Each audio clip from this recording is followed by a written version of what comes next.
Hello, everyone, and welcome to the LOBoratory. This is your president, sorry, not your president, but the president of the Land of Brand, Holly Chantal, and I'm experiencing that awkward moment when you show up late for your own webinar, so I apologize for that. If you've never joined us before, we meet on Wednesdays at 12 o'clock Eastern. And we talk about different topics in building your brand. And actually, we're going to be changing the schedule up a little bit. I realize I need to update these slides. Instead of meeting every Wednesday at 12 o'clock Eastern, we're going to begin meeting on the second and fourth Wednesday of every month, so that I can kind of balance between writing the Land of Brand blog as well as creating these webinars. And we can talk more about why, like what's making that shift later, because as you know, everything in your business is an experiment. And that's why I created the LOBoratory in the first place, was to kind of share these experiments of business with you. And we've been running the LOBoratory every week for a couple of months now, after being back after a year hiatus, and now things are shifting. So I can tell you kind of what I found over the last few weeks. But like I said, that's a subject for another time that we'll talk about. Anyway, today, again, if you've never joined us before, membership to the LOBoratory is free, and there's always replays, and most of the topics come from questions that you are asking. So if you have a topic that you'd like to see, you can email holly@thelandofbrand.com, and I'll make sure that it gets on the calendar, or I'll also make sure if it can't get on the calendar for the LOBoratory, I might be able to write a blog post on it in the meantime. This community is open for questions, chatting in the chat box if you guys want to, say hey to each other. If you have tips or strategies that you want to add, things that you've tried, experiments that you're doing in your business, this is an open community, and I'd love to hear what you're doing, because it doesn't all have to come from me and what I'm doing at the Land of Brand. Today, we're talking about how to talk about what you do at networking events without sounding like a well-rehearsed weirdo. I don't know if you guys have had this experience. I'm pretty sure you have, because I know I'm not alone here, of putting a lot of pressure on yourself when you go to networking events to make sure that you nail that elevator pitch. You nail it when someone asks what you do. You give them this really well-rehearsed statement of what you do that you are convinced has, all of the power and passion that you have for your business, and it ends up feeling like kind of a one and done thing. It's almost like you get up in front of the room and you explain what you do, and you go back and sit down and you wish you had a do-over because you left something out, or it didn't seem to sound the same when you were saying it in front of the room as it did when you were rehearsing at home or in the car. And it's really frustrating. And so today I want to talk to you about, how do you overcome that? How can you talk about what you do at networking events in a way that the right people are going to be attracted to you? They're going to know how amazing you are without actually having to become clients to figure out what it is you do. Because that is something that I hear often. All right, so our topics for today are why elevator pitches stink, to deliver as much as listen to, and what you should be doing instead, how to get the right people to perk up their ears when you explain what you do, and then last but not least, the secret ingredient to getting more clients and referrals from your networking. So typical networking formula looks like this. 1, you rehearse on the way to the event. So you're going over and over what it is you're going to say, either when someone asks you what to do, or if it's the type of event where you're going to get up in front of the room and you have your 1 minute to say what you do. You're going to go through that in your head over and over again. Then you get asked what you do and you completely forget, and you say something like, I'm a life coach, which says nothing about your business. And then you put your game face back on and you mentally bang your head on the wall because you just fudged it. And when you get up in front of the room, you deliver your well-rehearsed pitch for the group, you breathe a sigh of relief, but then you wonder why you didn't get more interest. And sometimes it goes along with this, again, you might forget what you were supposed to say in front of the room. You wish that you'd left like one piece out, and you wish that you could go back and say it again. Or it doesn't land the way you think it will. And that can be really frustrating if you're not, getting that feedback as to why. So what's wrong with this formula? Well, for one, typically when you're trying to explain what you do, you're trying to explain this whole world of your business in such a short time frame. So you're trying to cram as much, as much value, as much explanation, philosophy, everything into such a short time period that you end up using a lot of jargon, a lot of coachy terms, things that people don't really understand, and you sound really rehearsed. You sound like you're you know, just not natural, not confident, or maybe you do sound confident, but like I still have no idea what you just said. Um, so what we want to do is we want you to sound like a human. We don't want to use catch-all phrases like a word that means like 10 different things because it's 10 different things within your business, and you guys probably know what I'm talking about here. The problem with this is that you're putting a lot of pressure on yourself. And you come across as either nervous or you come across as smug because you're so well rehearsed. And when you put that much pressure on yourself, it becomes very hard to attract the right people to you. On the flip side of that, if you're more relaxed, you're more conversational, people are going to be drawn to you because of your personality and because you're probably going to say things that are more of interest to them rather than, big catch-all terms like I'm going to empower you and you're going to live the life you love and overcome whatever's blocking you. Like those are just so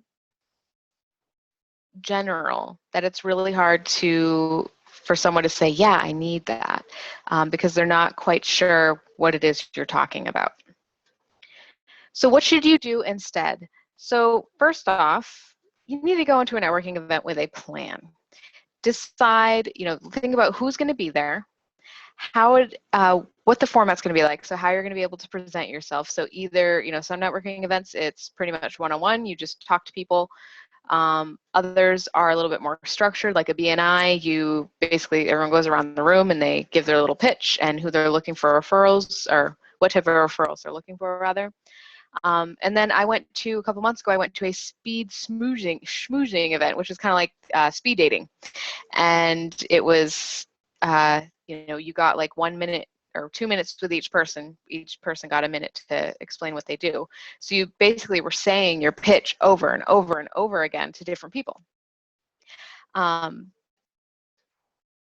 So what you want to do is when you know what type of event it is and how it's going to be structured, think about who you want to attract in that room. So who do you want to perk up their ears? What type of person do you want to specifically help? Because you can help a lot of different people. You know that your business is already supposed to have a very defined target market. So even if you haven't gotten quite down to what that target market is yet, think about who you're talking to and who you want to attract that night. It doesn't have to, or that night or that day. It doesn't have to be, the end all be all of your business. The second thing you want to decide is who are you looking right now for clients and referrals. So, be able to answer the question, what type of people should I be sending to you right now? Because that might change. If you're launching a particular program, you're going to be looking for a person that's specific to that program. If you're looking for speaking engagements, you should ask for, you're looking for speaking engagements. That's a type of referral. The more specific you can get, the easier it is for someone to either recognize that they need you and or recognize that they know someone else that needs you, or an opportunity that they can connect you with. Because that's, everyone's there for the same reason. And that is to help each other and connect and be able to, refer business to each other. People are not always looking to, or typically not looking, this is pretty common, no one's really looking to buy something when they go to a networking event. So chances of someone hiring you right there on the spot is pretty slim, because they're not looking to, I need to find someone that is, does this specific thing. Though sometimes they do. I know, actually, quite recently when I went to traffic and conversion, I was going there with the intention of finding someone to do digital marketing for me. So, just to be fair, there might be It might not be entirely true that not everyone is looking to buy something. So third, pick what is most important to share and how you will describe what you're looking for. So how are you going to explain who that person is that you're looking for? And then talk like you would in conversation, even if that means like flubbing up a little bit. You don't need to have everything be so, articulate and rehearsed and, by the book, if you will. I mean, even as I'm talking, you guys, it's probably quite clear that this webinar is not rehearsed. And I'm really just talking to you conversationally. It is okay to do that at a networking event. I'm hoping that you guys don't think I'm completely stupid because I keep stumbling over my words, or I, finished a thought and then realized that, maybe that wasn't entirely what I wanted to say, like those kinds of things. We're all human. Networking events are no different. In fact, it's probably less formal and less pressure than speaking on a webinar where you're not really getting that feedback from the people that are listening. So here's just a simple formula that you guys can use to be able to talk about what you do in a way that is really conversational. So I do usually start off with whatever, what my business title is, or, what I do. So yours might be life coach, might be spiritual healer, whatever, because you're going to say it anyway. So why not just lead with it and then explain what it means? So I usually say I am a brand and web strategist. No one knows what that means. That's okay. But at least I got it out of the way. So now people know what my title is. So I lead with, I'm a brand strategist, and what I have found is that brand is a very misunderstood subject. So you can this is where you kind of are talking about your philosophy in your business. Or it might be, I work with people who are experiencing this problem. So whichever feels right to you can be your sentence starter. And basically what you're explaining here is who is your ideal client? So for me, it would say, what I found is that brand is a very misunderstood subject.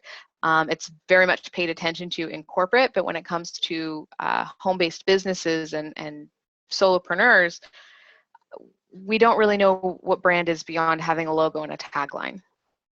So what I do is I work with people and helping them define what it is that makes them the right choice for the right people, and then bringing that into their business and every touch point of their marketing so that people know how amazing they are before they have actually worked with you.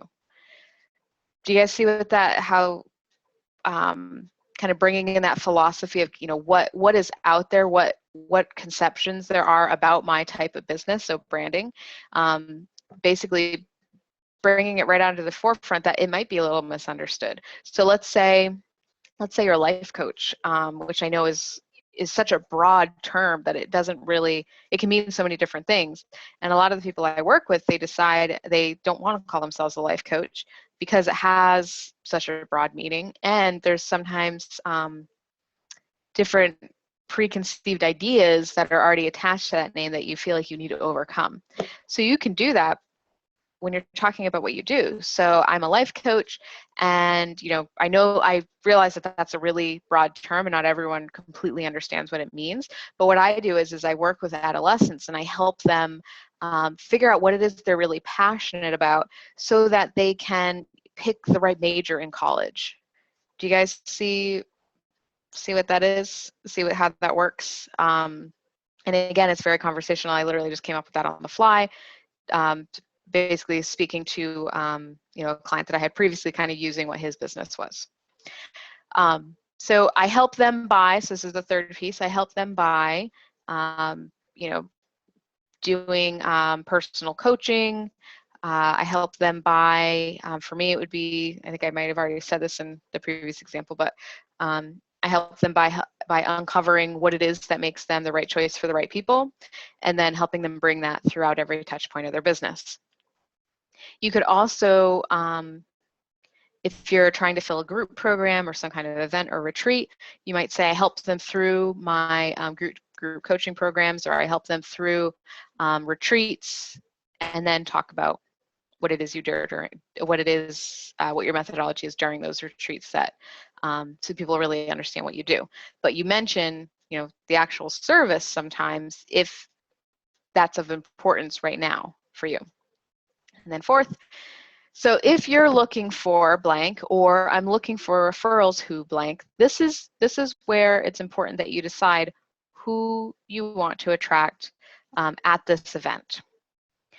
So if you're looking for someone that can help you put words to what it is you do so that you can explain what you do without sounding like a rehearsed weirdo, and people can tell how amazing you are just from looking at your website, then you might be the right type of client for me.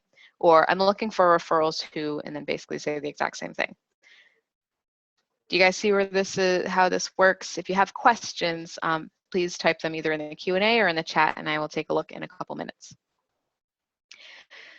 So now that you've delivered this revised, unrehearsed, completely conversational and amazing elevator pitch, what's the secret ingredient to actually, getting clients from networking? I know you guys heard this before, but it's in the follow-up, but not really in the way that you guys might be thinking.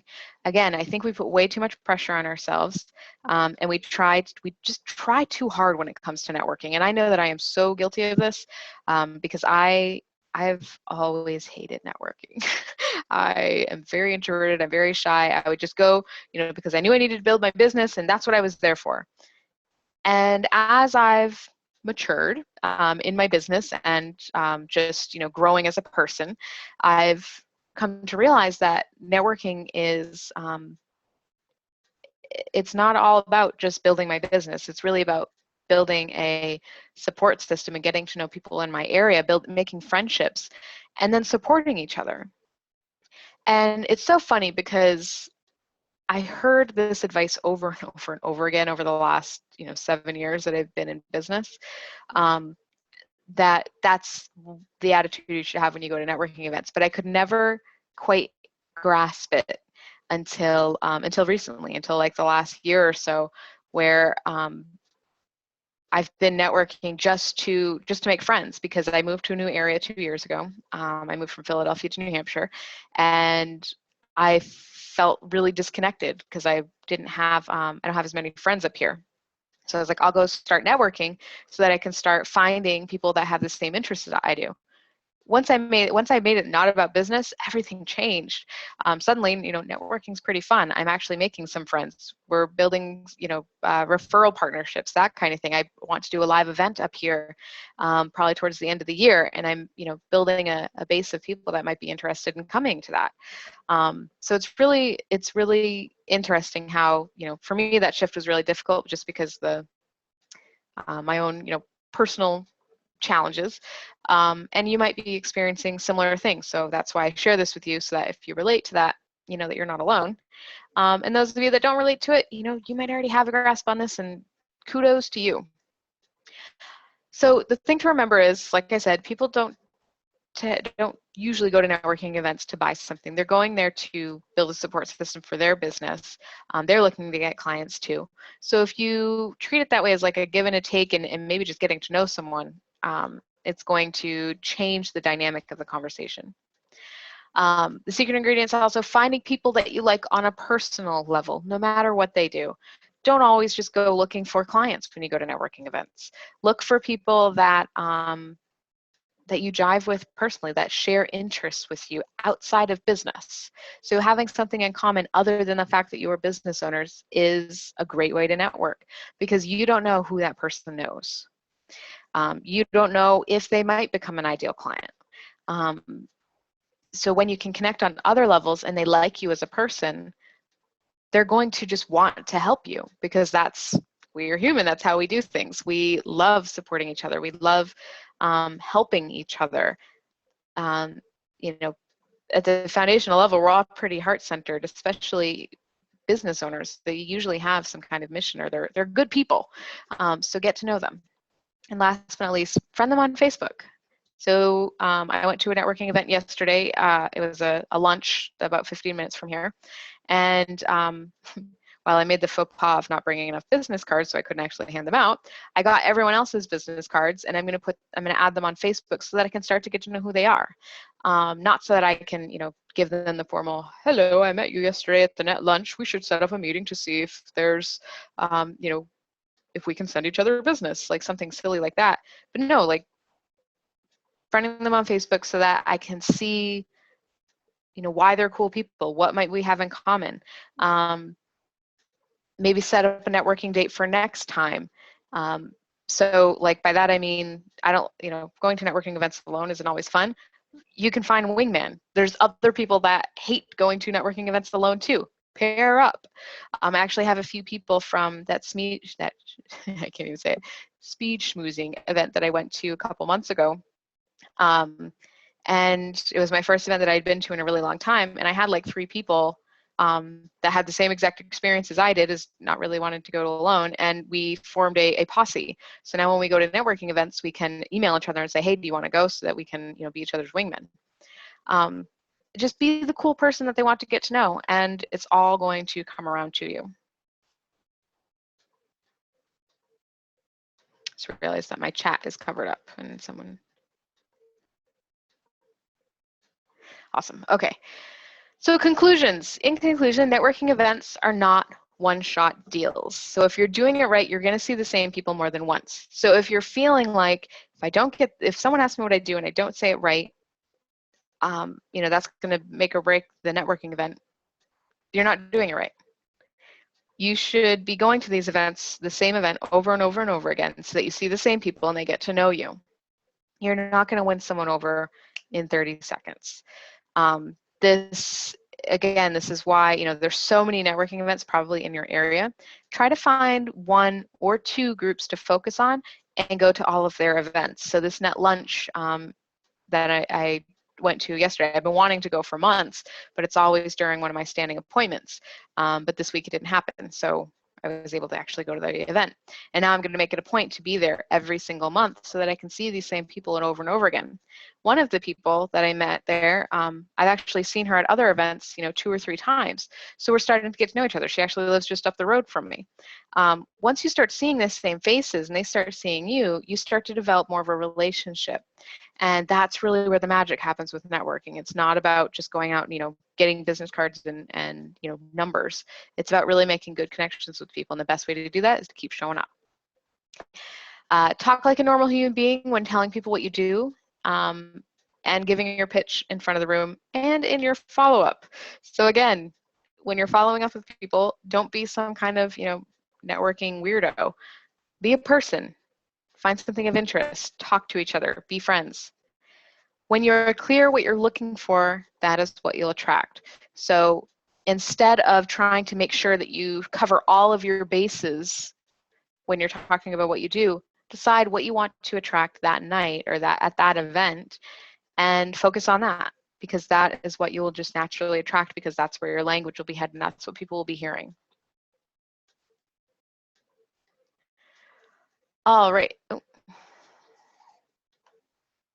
So we will be reconvening on July 13th. So for those of you that came in late, we're going to switch the schedule of the laboratory. So instead of being every Wednesday, it's going to be every 2nd and 4th Wednesday of the month. So the next one is July 13th. And we're going to talk about how to ensure your website is finished on time and on budget.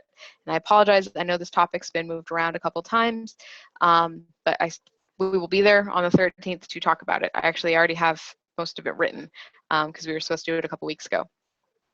So if there's any topics that you want to see, you can email Holly at thelandofbrand.com. Either I'll write a blog post about it or we'll do it in a future laboratory.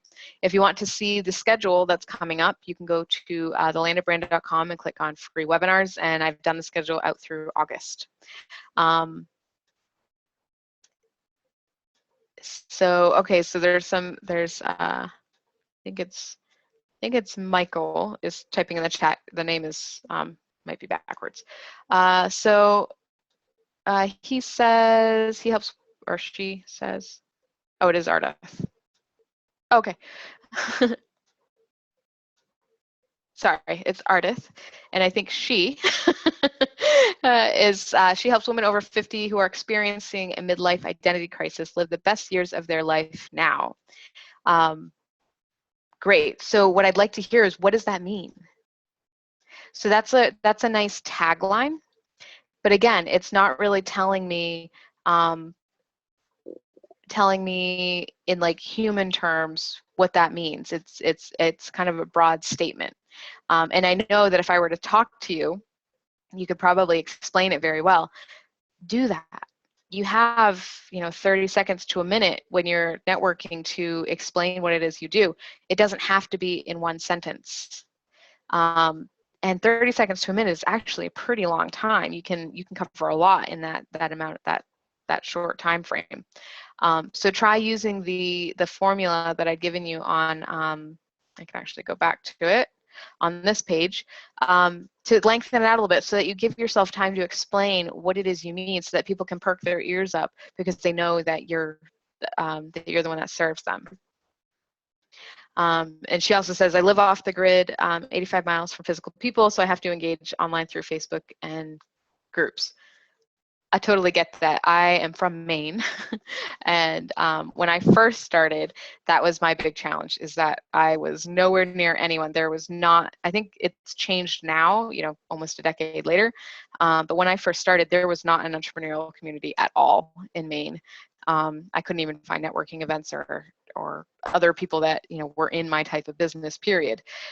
So I totally hear you, and getting online is a great way to do that. It's a great way to show up and get to know people. And she says, the problem is they want to know where their value is now that their children are grown. So the way you might phrase that in a way that they like, because not everyone's going to know what you mean by know their value. So you might just turn that around and say, I work with women over 50 whose kids have left the house, and now that the kids are gone, they're not really sure what their purpose is anymore. They feel like, they've been so focused on raising their kids, and now their nest is empty, and they have all of this free time. They have all this, suddenly their focus is no longer on someone else. It can be on them again, and they're really not sure what to do with that. So what I do is I help them find their new passions and their new direction for this next chapter in their life, so that they can really make the most of this time that they have, that they've gotten back, and really live their best years now. Does that make sense? How to make the best contribution where they're needed. So yeah, just explaining the situation. Okay, yes. Okay. So do you see how that fits into that formula? What I've, what I've found is, women that their kids have left, and this is happening, and then I help them by ... So it becomes so much easier for me to understand what you mean, and to say, oh my gosh, yes, that is me, or in my case, yes, that is my mom. Me and my brother have left, and she went through this whole transition of finding her new purpose again. So I totally get what you're talking about.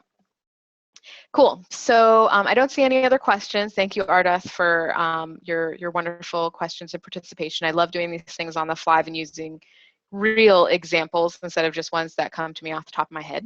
And I hope you all have a fantastic 4th of July. Be safe, have fun, and I will see you on the 13th for our next LOBoratory. Bye, everyone.